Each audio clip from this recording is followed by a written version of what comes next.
Shalom Bapak Ibu Saudaraku. Kita bersyukur Tuhan pertemukan kita di Jumat pagi ini. Tentu ini adalah anugerah besar dari Tuhan buat saudara dan saya. Mari dengan tiada hentinya kita bersyukur karena Dia baik bagi kita. Kita nyatakan syukur kita saudaraku lewat kesediaan kita untuk menerima firman-Nya. Kita awali dengan doa, mari kita berdoa. Tuhan Yesus, terima kasih kami boleh kembali menikmati hari baru.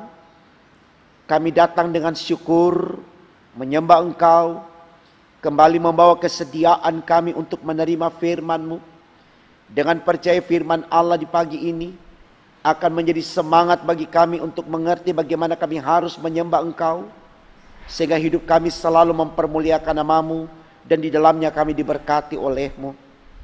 Karena itu ya Allah di sorga, berfirmanlah untuk kami, karena kami sedia mendengarkannya.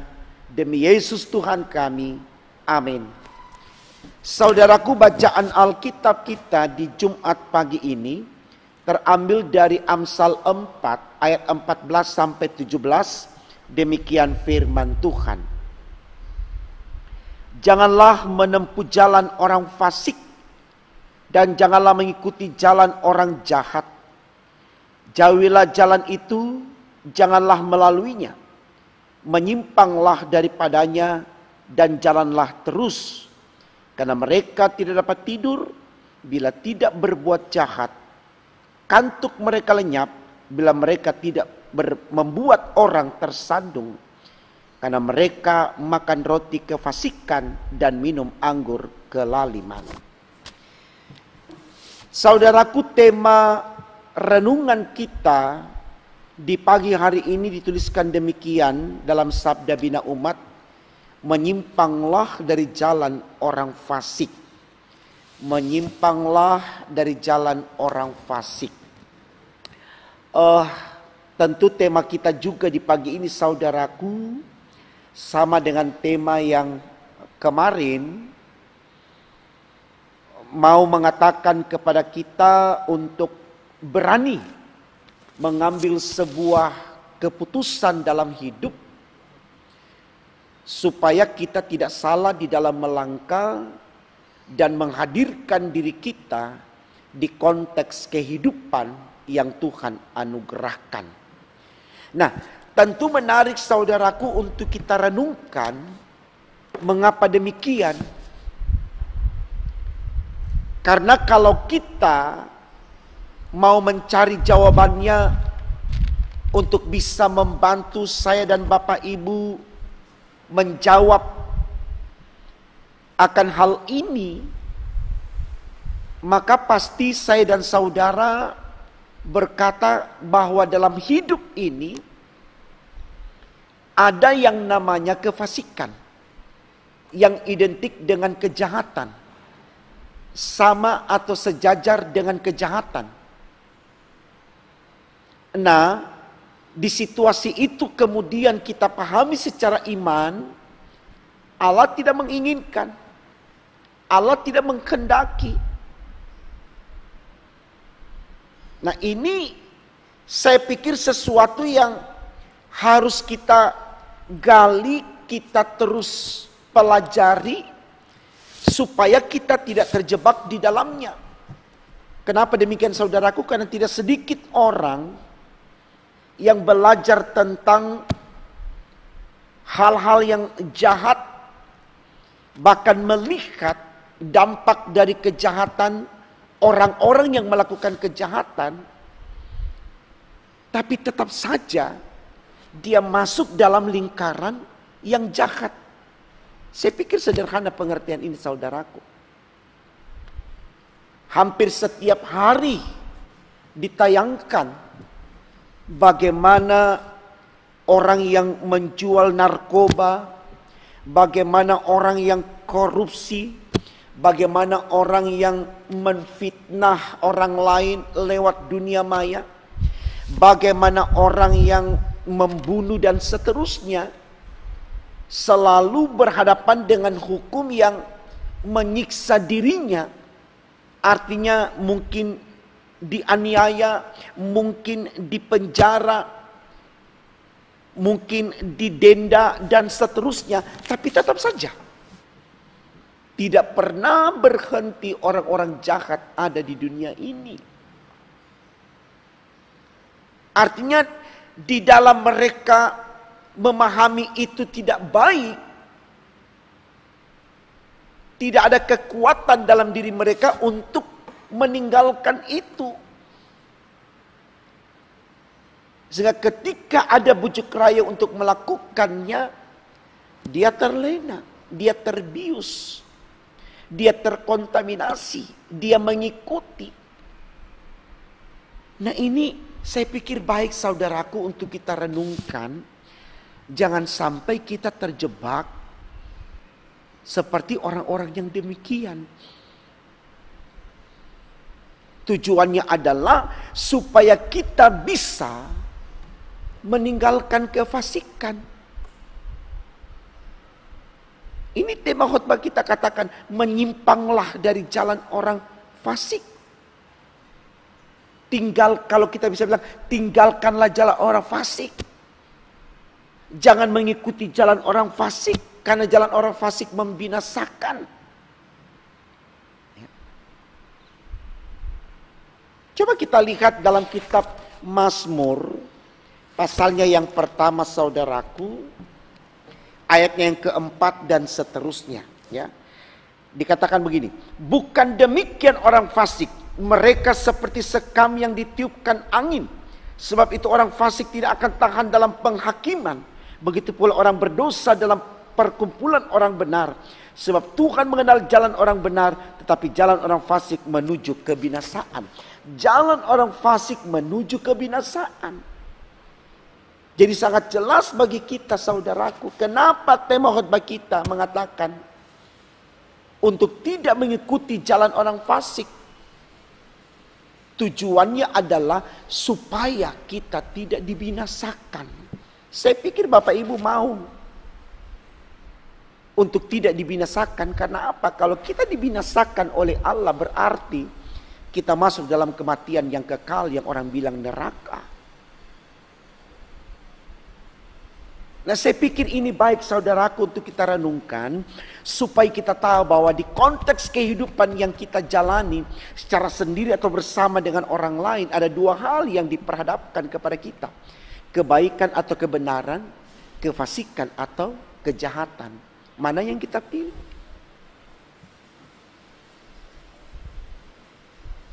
Ketika kita ingin masuk surga, kita pilih kebaikan dan kebenaran. Tapi ketika kita ingin masuk neraka, kita pilih kefasikan dan kejahatan. Saya mau katakan dalam renungan pagi ini saudaraku, sampai kapanpun selama dunia ini ada dalam kehendak Allah, yang namanya kebaikan dan kejahatan tidak akan pernah punah, tidak akan pernah habis, tidak akan pernah tidak ada di dunia ini. Selalu ada, selalu ada. Tinggal bagaimana sekarang kita bawa diri kita dalam kehidupan nyata ini, mau ada di kelompok yang benar atau di kelompok yang fasik. Coba kita lihat dalam kitab Injil Matius pasalnya yang ke-17.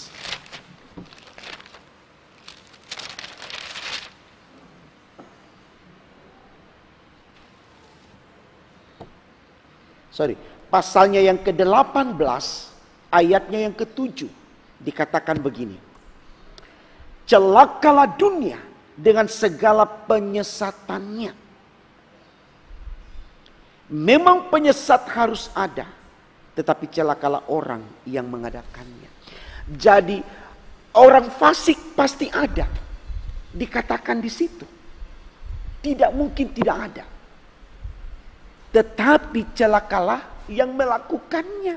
Artinya saudaraku, kalau kemudian kita pahami kebenaran itu sebuah kehidupan yang diinginkan oleh Allah, artinya kita tidak berlaku fasik di dalamnya, maka pasti kita tidak akan dihukum oleh Allah.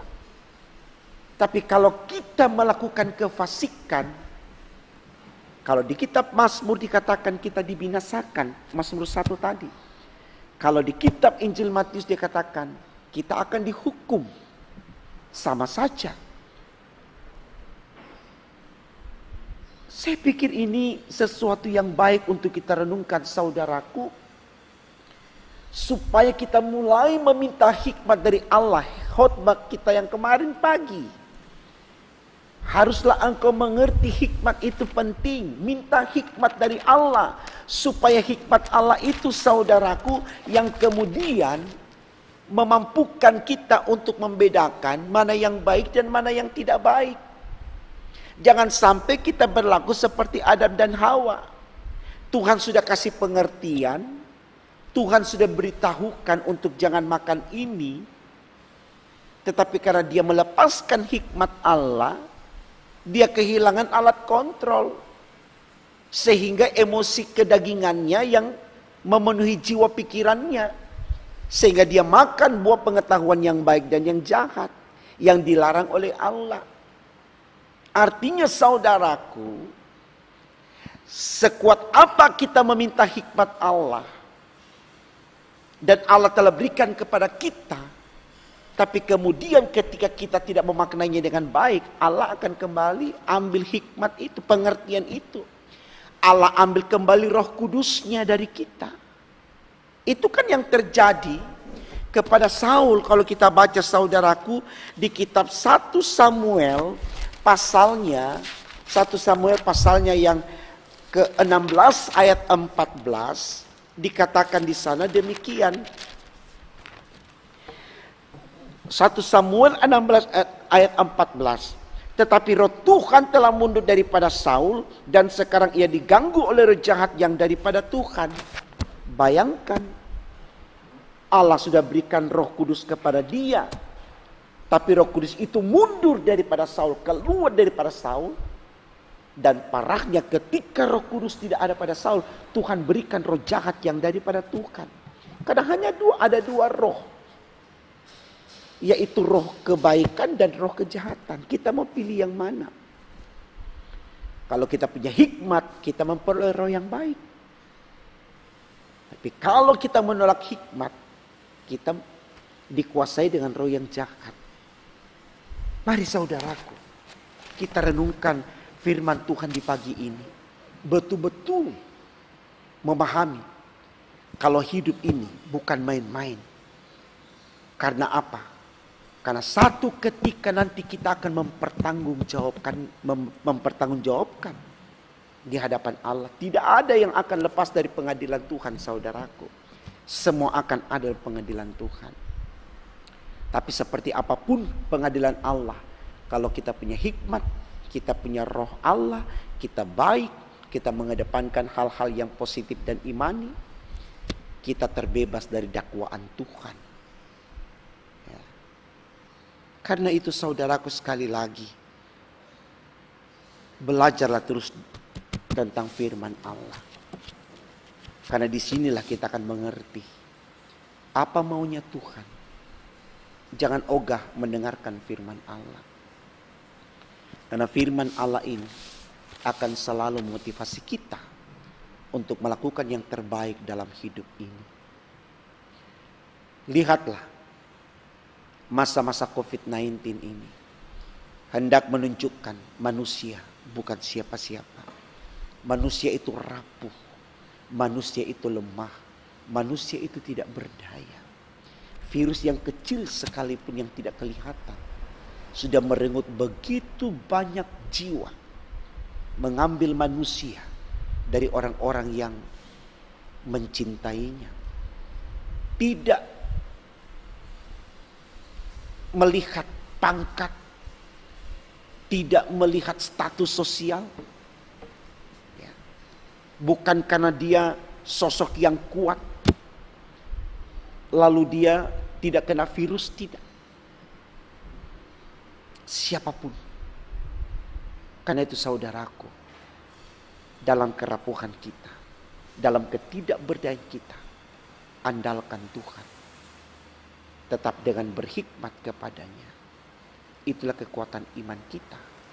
Maka percaya kita akan dimenangkan olehnya. Tuhan memberkati firman-Nya. Amin. Mari kita berdoa saudaraku. Terima kasih Tuhan. Karena firman-Mu di pagi ini mengajarkan kepada kami untuk mengerti bagaimana kami benar-benar memperlakukan hidup ini seperti yang Engkau inginkan. Kami menolak kejahatan dan tidak membiasakan diri menjadi orang yang jahat. Kami mau menjadi pribadi yang baik seperti yang Tuhan inginkan. Karena itu mampukan kami Tuhan untuk melakukan itu. Karena hanya dengan kebaikan kami dapat menyenangkan hati Tuhan, dan di dalamnya kami diberkati oleh-Mu. Pimpin kami sepanjang hari ini Tuhan dengan aktivitas yang ada, agar bersama Tuhan kami sehat, kami kuat, dan kami beriman. Terima kasih untuk semua kebaikan-Mu. Kami berdoa hanya dalam nama Tuhan Yesus Allah kami yang hidup. Haleluya, puji Tuhan. Amin.